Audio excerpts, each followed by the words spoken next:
강일원 주심 재판관에 대해서 기피 신청도 내고 뭐 북한에서만 있을 수 있는 정치 탄압이다 막 이렇게 격한 표현도 막 나오고 막 삿대질도 하고 고성도 지르고 자 의도가요. 예. 제가 여쭤보고 싶습니다. 두 가지로 지금 분석이 되고 있습니다.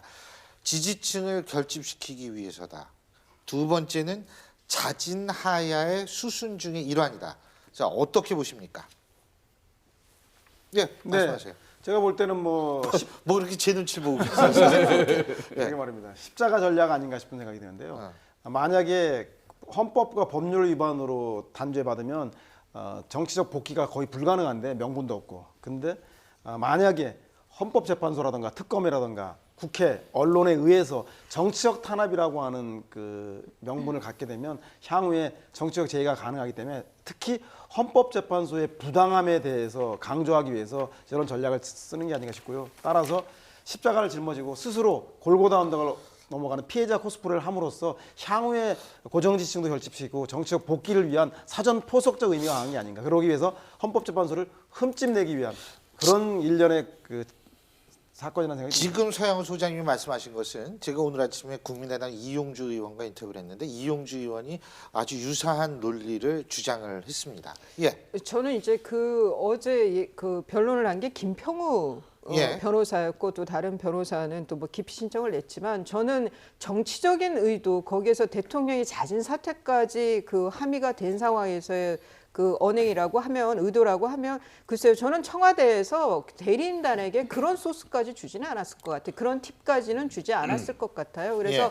대리인단과 그런 교감이 있었다라고 보기는 어렵고 어제 김평우 변호사의 그런 이제 그러니까 법리적인 주장도 분명히 있었어요. 그런데 이제 그 워낙 거친 언사와 선동적인 말들이 나오는 바람에 그것이 이제 더 부각이 됐는데 저거는 그 김평우 변호사 좀 개인적으로도 저는 뭐 뵌 적도 있는데요. 좀 그 자기 주장이 워낙 강하고 자기 고집이 강하고 좀 튀는 면이 있어요. 저는 좀 개인적인 성향도 많이 그 뭐 가공된 그런 변론이라고 보고 그것이 청와대와의 교감 그래서 자진 사퇴의 수순이라고 보기에는 대리인단이 저는 그만큼까지 접근되어 있지는 않다고 생각합니다. 근데 제가 좀 여쭤보고 싶은 게 지금 그 박근혜 대통령 법률 대리인단의 어떤 고성 삿대질 뭐 이런 것들이요. 대한변협에서조차도 이 뭐죠? 징계를 검토하고 있다라는 얘기가 나올 정도거든요. 그러니까 변호사의 품위를 손상시킨 거는 맞죠. 그리고 거기에서 더 해가지고 변호사임에도 그러니까 그 뭐 저기 같은 법률 구성원임에도 불구하고, 예, 불구하고 헌재의 권위를 심각하게 실추시켰다라는 부분에 있어서는 뭐 품위 손상은 맞습니다. 이분들이 변호사로서 차분하게 법리를 가지고 심리를 대응했다라기보다 재판부에서 요청하는 자료나 이런 것들에 대해서는 불성실하게 하면서 주로 주말에 있는 태극기 집회라던가 서석구 변호사는 태극기 망토를 두르고 법정에 들어서서 재판관으로 제지를 당하고 그리고 김평우 이 변호사조차도 고성과 막말을 해서 재판관으로부터 제지를 받지 않았습니까? 이분들은 제가 볼 때는 심리 대응보다는 정치전, 여론전에 열중하는 걸로 봐서 제가 볼 때는 헌재의 큰 기대보다는 대통령의 향후 정치 행보를 위한 그런 사전 포석이라고 의심할 수밖에 없는 그 모습들을 많이 보이는 것 같습니다. 근데 일각에서는 이제 여성 문제를 얘기를 하면서 조금 좀 그 여성인 박근혜 대통령한테도 좀 그다지 긍정적인 영향을 주지 않지 않겠느냐라는 얘기가 나오고 있습니다. 일단 지금 얘기가 나온 대통령 즉 법률 대리인단 중에 한 분이시죠. 김평우 변호사의 이 태극기 집회의 발언 직접 한번 들어보시죠. 이 책을 읽히십시오. 이 책이 그들의 썩어빠진 영혼을 치유해 줄 것입니다. 제가 여기 계시는 존경하는 서석구 변호사님과 함께 박근혜 대통령님의 변호인단으로 참여했습니다. 가족도 없는 여자분 아닙니까? 대한민국의 남자들 부끄러워요. 부끄러워. 여자 대통령 하나 지켜드리지 못하는 대한민국의 남자들 자격이 없어요. 저 실컷 울었습니다. 예, 그것뿐만이 아니라 이제 그 대통령 대리인단 측은 이런 얘기를 한 모양입니다.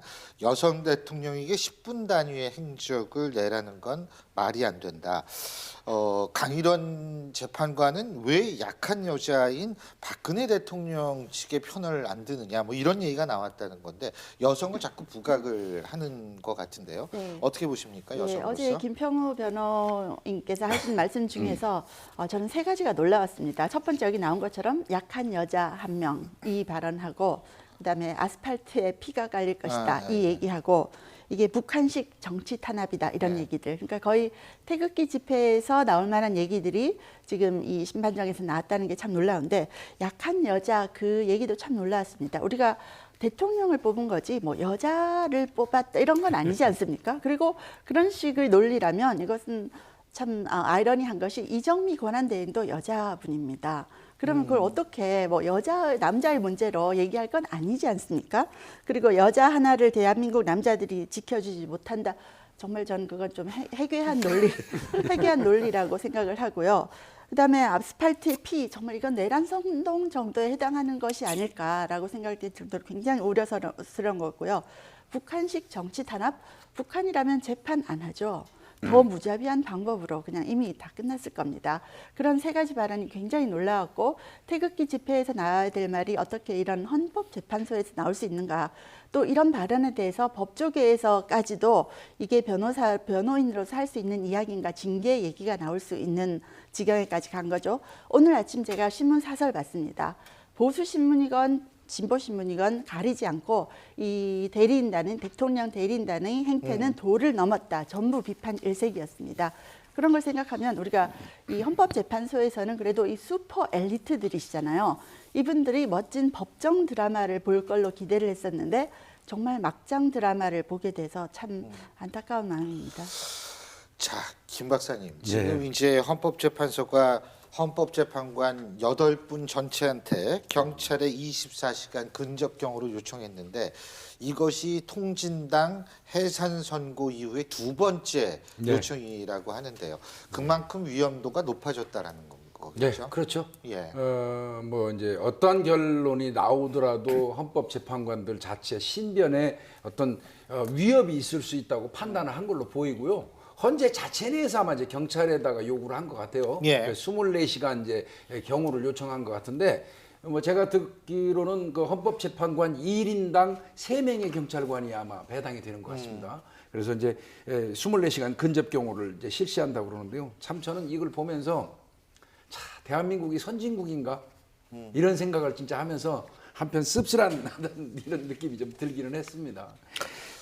예, 우리가 제도에 대한 신뢰, 지금 아주 중요한 부분을 김 박사님께서 지적을 해주셨는데 제도에 대한 신뢰라는 게 사실 지금 현재의 민주주의의 가장 중요한 근간인데 지금 제도에 대한 신뢰가 만약 우리에게 충분하다면 경호가 과연 필요한 세상이 됐을까라는 생각도 한 번쯤 하게 되니까 굉장히 씁쓸합니다. 박근혜 대통령의 남은 카드는 뭘까요?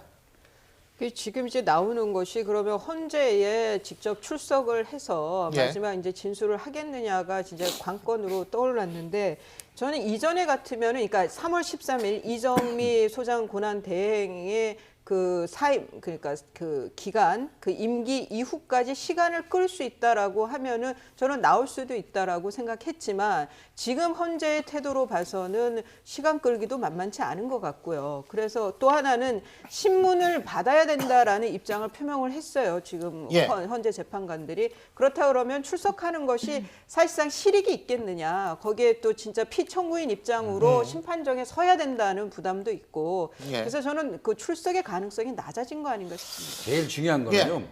신문은 이제 필수적으로 하잖아요. 그 신문을 이 박근혜 대통령이 당할 때 이제 과연 그 전에 본인의 어떻게 보면 부하였던 사람들, 정호성이라든지 안종범이라든지 이런 사람들이 헌재에서 했던 진술을 예. 박근혜 대통령이 이 진술을 해가지고 뒤엎을 만한 근거가 있을까? 아하. 그게 없다면 가가지고 실익이 진짜 전혀 없죠. 자, 어쨌든 헌법재판소의 탄핵에 관련한 결정의 시간은 점점 다가오고 있습니다. 제도에 대한 신뢰를 가져야 될 때라는 생각이 듭니다.